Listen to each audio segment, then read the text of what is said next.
سلامونه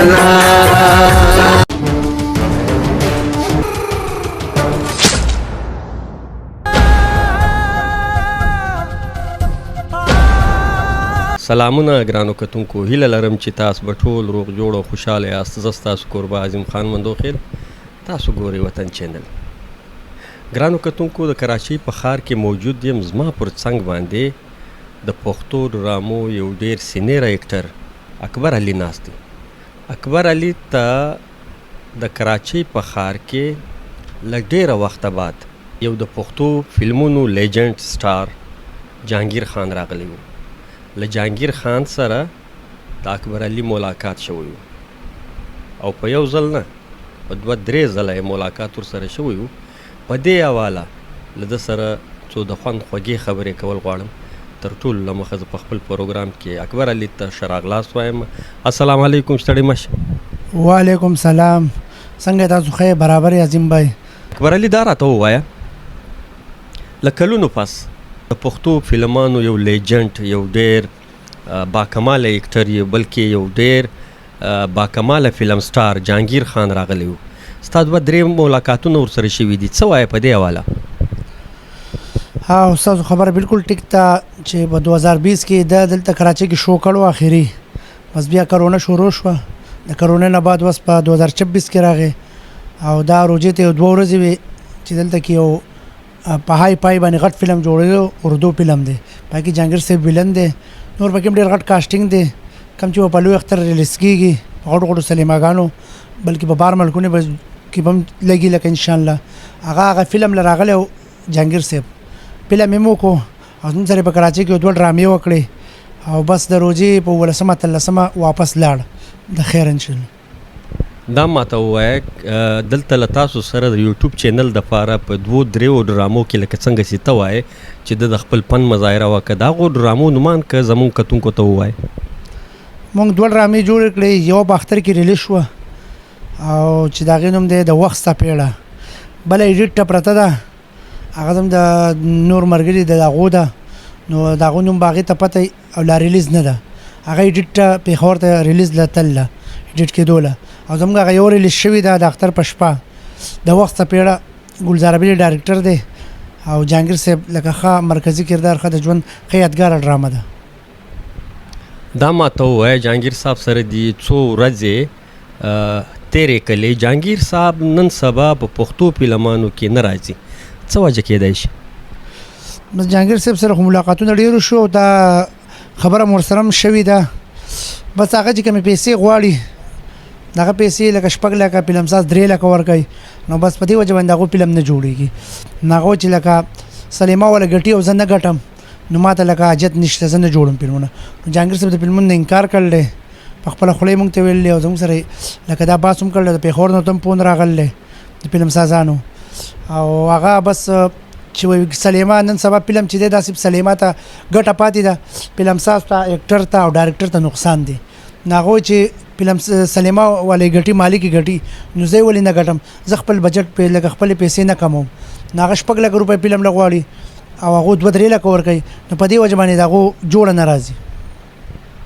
دا ماته ووایه، تا ذکر د وکړو چې د کراچۍ په ښار کې د یوټیوب چینل دپاره د په 2-3 ډرامو کې کار وکړی، داسې ډرامه چې په هغه کې تا هم د خپل فن مظاهره له جهانګیر صاحب سره کړې وي؟ دا یو ډرامه کې خو لکه مکمل زما ډرامه وه، ملګري را سره په پارټنرۍ کې او هغې کې زما کرکټر پکې داسې دی چې زه پکې زما نه پکې دشمنان ویلنان پکې زما ژبه کټ کړي، زه پکې د جهانګیر اوښې رشته دار یم او ډېر ښه کرکټر مې کړی دی او یادګار کرکټر دی، ښکلی کرکټر ما په ډرامه کې کړی دی د وخت څپېړه.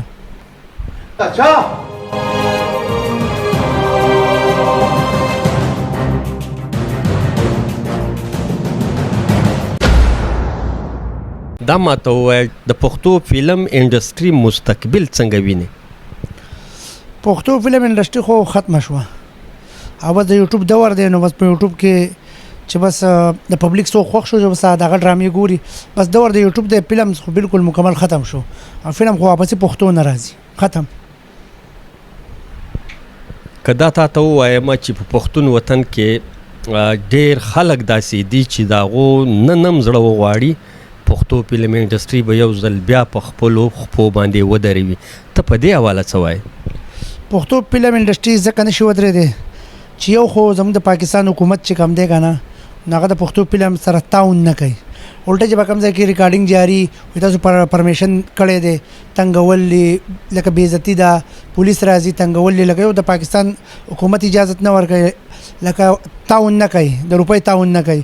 او بل زموږ سلیما هنران چې کوم دي که نه چا چې مالکانان دي نو بس هغه هم د فلمساز سره لکه هیلپ نه کوي څه مدد نه کوي لکه ګزاره ورسره نه کوي. نو په دې دوو وجو باندې فلم نشي دوباره جوړېدی لکه نه دا ختمه شوه او که جوړیږي او دوباره فلمونه بحال کیږي او بیا فلمونه ریلیز کیږي نو د هغې به دغه دوه شرایط دي چې یو د سلیما مالکانان د فلم سازانو سره تعاون وکړي یو حکومت تعاون وکړي. که دې دوه تعاون وکړو خو فلم انډسټري به بچ شي او دوباره به آباد شي.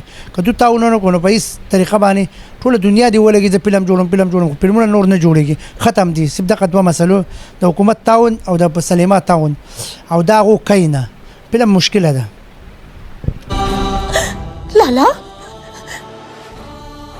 ستا راجه بچا کټکا دا ظلم چاو کو. دا ماته وایي د سینمې ذکر دی وکړي د کراچۍ په ښار کې ژوند کوي. د کراچۍ په ښار کې د پښتو څو سینمې پاتې دي؟ د کراچۍ په ښار کې د پښتو 3 سینماګانې پاتې دي چې هغه دوه په نیش کې حسابي دي او یو چلیږي یو په لانډي کې ده نو هغه هم څه ګزاره لکه په دیکو سټارټ یو په صدر کې افشا سلیما د هغه هم لکه په ختمېدو اخري دغه دی او بس یو مسرت سلیما چلیږي چې تر کال چلیږي 2 چلیږي 3 چلیږي بس دا به یي د یو سلیما به پاتې کېږي دا دوه به هم ختمېږي. دا ماته ووایه تا په ډېرو ډرامو کې د خپل فن مظاهره کړې ده داسې ډرامه چې په هغه کې تا د خپل فن مظاهره کړې وي او هغه ستا زړه ته کوزه سوي وي؟ ډرامې خو مونږ لکه په 2005 کې اسماعیل شهید سره میمانه دا کار شروع کړل دی 2005 نه 20 کال وشول مختلف ډرامو کې راغلیو کرکټر مو کړل خو یو په دې اختر کې زما ډرامو د وخت سپېړه یو زما مخکې ډرامو رشتې په اسمانونو بس په دې کې زما دې دوانو کې زما کار لکه زما خوښ دی او دا لکه زما د مرضۍ کار دی. دا ماته وایي ایکټینګ ته د په نورو ډرامو کې زړه کیږي او که ده نه کیږي؟ ایکټینګ خو لکه زما دومره شوق نشته خو مونږ وایو چې دا یاران دوستان بس ډرامه ښه جوړه شي مرګلو سره منډه ترله وو او دا نور یار دوست پکې ښه راولو او د نورو سره هیلپ وکړم ډایرکټر سره هیلپ وکړم د پروډوسر سره هیلپ وکړم په چې چاره ته आवाज وکړو نو بس د هغو لپاره بس تابعدار یو که کرکټر پکې راغی جو وکړو که را نه غجو لکه په کرکټر پسې خفه کېږو نه کرکټر مو په ډېر شوق شته اوس یو ډرامه مونږ شروع کړو لکه زه به ته پروډوسر په حساب باندې چلیږم کرکټر نه زه پکې کرکټر وکړم نور خو لکه دومره خاص شوق د ډرامو سره زما د کرکټر سره شوق نشته. دا ماته وایي د کراچۍ په ښار کې د یوټیوب چینلانو دپاره ډېرې ډرامې سازي شوي دي. څه وایې په دې ماحول باندې خبر یې؟ په دې ماحول کې د ډرامې د ساز کولو په ماحول کې د کومو شیانو ضرورت دی چې هغه شیان دلته پرسي نو د کراچۍ ښار به ډېره زبردسته ښایسته ډرامه ساز کړي؟ ګوره زموږ د کراچۍ یو څو اکټران دي یو داسې یو لکه یو ډایرکټر دوه ډایرکټرانې دي ایډیټر دلته نشته نو موږ له اتفاق پکار دی زموږ دلته کې زموږ سره خپل لکه کسان کرکټر یا دا کارکټران هم لږ دي ډایرکټران هم لږ دي موږ له اتفاق پکار دی که اتفاق وشو نو دا ډرامې به ښې شي که اتفاق ونه شو دغه زوړ حساب به یو زوړ کتاب به اکبر علي دا ماته ووایه ډېر مینوال لري د کراچۍ په ښار کې بیا په ټول پښتون وطن کې و خپلو مینوالو ته اخري پیغام څه ورکول غواړي؟ بس خپلو مینوالو ته دا پیغام ورکوم چې هغه ټول پښتانه دي او پښتانه لکه نر خلک دی او هغو چې خپلو کې اتفاق وکړي او د یو بل عزت وکړي د مشر په ځای د کشر په ځای او د یو بل سره د عزت ژوند تیر کړي او د یو بل قدر وکړي نو دا به لکه ډېر د خوشحالۍ خبرې. ډېره مننه اکبر وروره چې په دومره مصروفه وخت کې د زمونږ چینل ته وخت راکړې او له مونږ سره د انټرویو ستا یو جان مننه. ګرانو کتونکو دا و اکبر علي چې له تاسو سره یې څو د خوند خوږې خبرې وکړې تر بل خوندور پروګرامه پورې مو پر لوی الله سپارلي یاسته د خدای په امان.